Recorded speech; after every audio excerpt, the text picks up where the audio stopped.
Hoy estamos conversando con Oscar Fernando Abella Peña, uno de nuestros brillantes estudiantes del doctorado interinstitucional en educación, quien recientemente defendió su tesis doctoral. Les cuento que Oscar Fernando Abella Peña es magíster en educación de la Universidad Externado de Colombia y es licenciado en educación básica con énfasis en inglés de la Universidad Distrital Francisco José de Caldas. Profesor Oscar, bienvenido a los micrófonos de la UD Estéreo. Háblenos un poco quién es Oscar Fernando Abella y cuál es su trayectoria académica. Bueno, saludos para todos los oyentes de la UD Estéreo. Muchísimas gracias por la invitación. Bueno, Oscar Fernando Abella Peña, en el plano académico y profesional, es un docente de colegio, de escuela pública en Bogotá, con formación, como bien lo mencionas, en la Universidad Distrital Francisco José de Caldas, y pues extendiendo mis conocimientos gracias al programa de la maestría de la Universidad Externado de Colombia. Y digamos que llegó a este doctorado después de una historia bastante, pues como la de cualquier persona, bastante particular, pero digamos que en mi caso siempre me he considerado una falla, como estudiante de colegio fue una falla del sistema, y a la vez pues le fallé al sistema como colegio, porque yo no terminé mi bachillerato de manera convencional. Yo validé mi bachillerato cuando llegué a grado séptimo, y desde ahí nace como mi inquietud por la educación, porque si bien siempre tuve interés en el conocimiento, le tuve cariño al conocimiento, siempre me fue difícil encajar en el sistema tradicional de la educación pública de Colombia. Entonces hoy en día me desenvuelvo como maestro en un colegio público de Bogotá, de la Secretaría de Educación de Bogotá. Soy docente de inglés allí, trabajo con estudiantes de secundaria. Digamos que mi enfoque pedagógico con ellos es desarrollar habilidades para, digamos, comunicarse en inglés, pero también a partir de la discusión de temas controversiales, temas políticos, sociales y temas que son inherentes pues a los mismos estudiantes. Profesor Oscar, bueno, viene de una familia de profesores que son licenciados en biología, en química. ¿Por qué el profesor Oscar escogió enseñar inglés? A ver, cuando yo llegué a la universidad, cuando ya tuve la oportunidad de tomar una decisión sobre cómo me iba a perfilar como profesional, yo sabía que quería ser maestro. O sea, esa era mi vocación. Yo quería ser profesor, además, como digo, para responder a esa situación que viví como estudiante. Y yo tenía claro que yo quería ser profesor de algo que los estudiantes odiaran, de algo que los estudiantes no quisieran, porque era justamente allí en donde encontraba uno las tensiones más interesantes del colegio. Entonces, pues, digamos, no se hizo un estudio de investigación profundo para entender cuáles eran esas materias, pero en mi experiencia eran o matemáticas o inglés, y pues realmente para las matemáticas no tengo ninguna facultad. O sea, no me gustan, no las entiendo, comprendo su importancia, pero pues no va conmigo. Y el inglés sí siempre se me facilitó, porque como tú le dices, mi papá es docente y él es docente de inglés, entonces siempre tuve una cercanía con el idioma y a mí se me facilitó. Entonces fue fácil la decisión, porque era convertirme en maestro de algo que los estudiantes odiaban, pero que a mí se me facilitaba. Su tesis doctoral se titula La construcción de las identidades críticas de los profesores de inglés escolar a través del posicionamiento narrativo. ¿Cómo nace esa propuesta de investigación? Yo creo que nace desde el mismo kinder, ¿sí? Digamos, obviamente, pues, al entrar al doctorado, digamos, a través de los seminarios, fue un camino en donde se fue descubriendo esta propuesta, pero se venía escribiendo desde antes, ¿sí? Entonces nace por esa necesidad de entender qué pasa con las posiciones críticas de los maestros en los colegios públicos de Bogotá, que es, digamos, el alcance que tiene esta investigación por la particularidad de la población con la que se trabajó, particularmente pues del profesor de inglés. Entonces, cómo el profesor de inglés entiende sus acciones pedagógicas dentro de una estructura que resulta muy vertical, y en donde hay poderes que lo obligan a ser un profesor de inglés con unas características, en donde el único objetivo es enseñar inglés para que les vaya bien a los estudiantes en las pruebas a ver. Entonces, como mi inclinación era por otro lado, esa forma diferente de yo entender la educación respecto de otros profes generó unas tensiones, y me llevó a preguntarme cómo interpretan, cómo entienden los otros profesores de inglés la criticalidad, es decir, sus posiciones críticas, cómo las llevan al salón, cómo las encarnan dentro y fuera del salón. Entonces eso me llevó a averiguar y a consultar y a indagar, y resulta que pues las identidades críticas de los maestros no es un tema que se haya abordado de manera profunda y constante, sino que digamos hay poco sobre esto y la criticalidad se entiende desafortunadamente como algo que tenemos que aprender los maestros para enseñar a los estudiantes y que ellos desarrollen habilidades, por ejemplo, para leer, digamos habilidades para la lectura crítica, para argumentar una idea, pero no se habla sobre qué entiende el profesor él mismo por ser crítico y cómo él entiende sus criticidades o su forma de entender sus posiciones críticas. Bueno, su investigación doctoral tiene un enfoque narrativo. Cuéntanos un poco cuáles fueron los objetivos y sobre todo cuál fue la metodología que utilizó para hacer la investigación. Sí, digamos el enfoque se denominó narrative positioning o sería como posicionamiento narrativo, que implica primero conversar con otros profesores, escuchar sus historias de vida, escuchar qué tienen para contar, cómo viven el ser maestro, cómo llegaron a ser maestros, qué experimentaron a lo largo de toda de estas vivencias en relación a ser maestros y cómo incluso esto se conecta o se cruza con sus vidas personales, o sea, como estudiantes también en el pasado y como individuos. Entonces es escucharlos primeros a ellos e ir conectando esas narrativas de manera que se puedan identificar eventos en los que ellos hayan expresado situaciones en las que hubo alguna posición crítica frente a algo. Entonces, por ejemplo, cuando el maestro dice, no, pues es que yo me iba a quedar sin trabajo, entonces yo salí a manifestarme. Es una expresión crítica del maestro en su posicionamiento como maestro, ¿sí?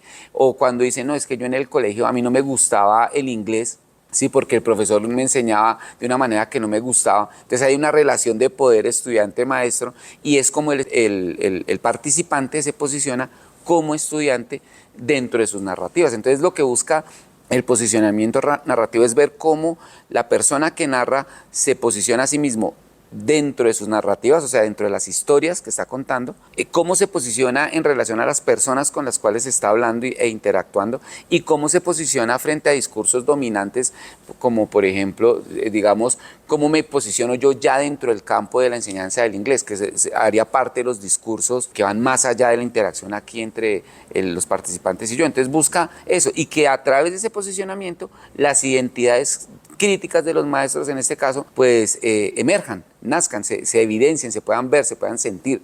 Digamos que ahí dentro de la investigación manejé la metáfora de las texturas y las formas, entonces es cómo yo puedo tocar o sentir esa identidad del profesor con el cual estoy interactuando. ¿Qué nos puede contar, digamos, de los hallazgos que encontró? Bueno, se encuentra que las identidades críticas de los maestros de colegio, los maestros de inglés de colegio, pues justamente son muy diferentes en sus formas y en sus texturas porque cada uno tiene una historia diferente. Entonces, por ejemplo, lo que yo mencionaba hace un rato de que yo validé mi bachillerato y dejé digamos, la educación tradicional en séptimo, pues fueron varios años en los que yo fui construyendo una perspectiva de lo que es la educación y pues una perspectiva bastante desobediente por demás, pues porque había o sea, en términos simples, pues yo tenía una bronca con la educación. Entonces eso me hizo a mí formar una identidad crítica con unas formas particulares, mientras que otros profesores llegaron a ser maestros teniendo unas experiencias maravillosas en el colegio. Y eso no significa que eso haya estado mal y que lo mío bien o viceversa, sino que simplemente son diferentes experiencias que al vivirlas de manera diferente, pues forman diferentes identidades críticas. Entonces aquí lo que se encontró es que el maestro de pronto no meta dentro de sus clases discusiones en inglés sobre temas políticos no implica que no haya una identidad crítica, sino que esta identidad crítica se manifiesta de diferentes formas. Por ejemplo, cuando mencionaba yo unas narrativas en las que una maestra durante la pandemia decidió, entre comillas, antes de empezar su clase de inglés, digo entre comillas pues porque la clase de inglés es la clase de inglés, ¿sí? No tiene un antes y un después, pero digamos que ella mencionaba según su narrativa que antes de empezar la práctica como tal de la enseñanza del inglés, empezó a discutir con los estudiantes sobre cómo la pandemia había impactado las realidades políticas, sociales y económicas de Colombia. Y entonces esa es su identidad crítica como maestra de inglés, diciendo aquí estoy, pero no me quiero meter en el campo de la enseñanza del inglés porque allá sí tengo que responder a ciertas obligaciones pues, que me impone el currículo. Entonces, digamos, lo que se ve allí es eso, Las identidades críticas existen, se hacen y se construyen a partir de la interacción con otros profesores porque es allí donde emergen, y estas identidades críticas pues tienen diferentes formas porque vienen de diferentes historias. Tu tesis recibió la calificación de aprobada con distinción.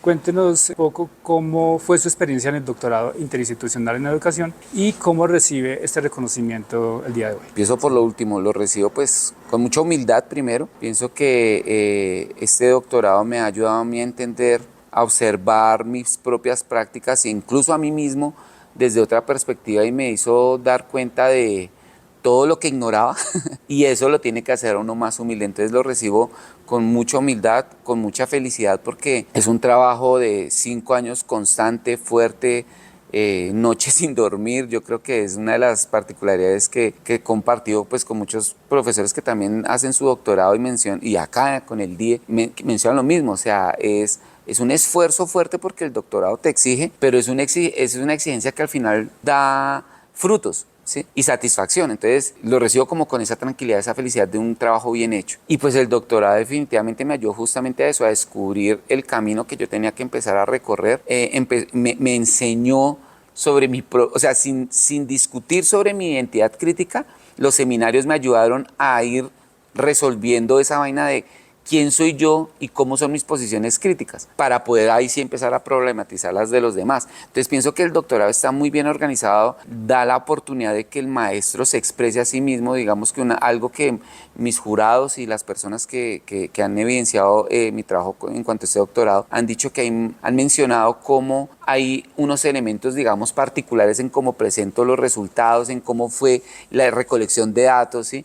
Y yo pienso que todo eso fue gracias a cómo el doctorado permitió que yo fuera yo y me invitó a ser yo mismo y no a ser cuadriculado en términos de responder a lo que las prácticas tradicionales de la investigación invitan, sino me invitó a experimentar, y pienso que esa libertad me dio a mí la facilidad de encontrarme a mí mismo, encontrar el problema de investigación, encontrar cómo lo iba a llevar a cabo, y pues nada, eso, la experiencia con el doctorado fue maravillosa.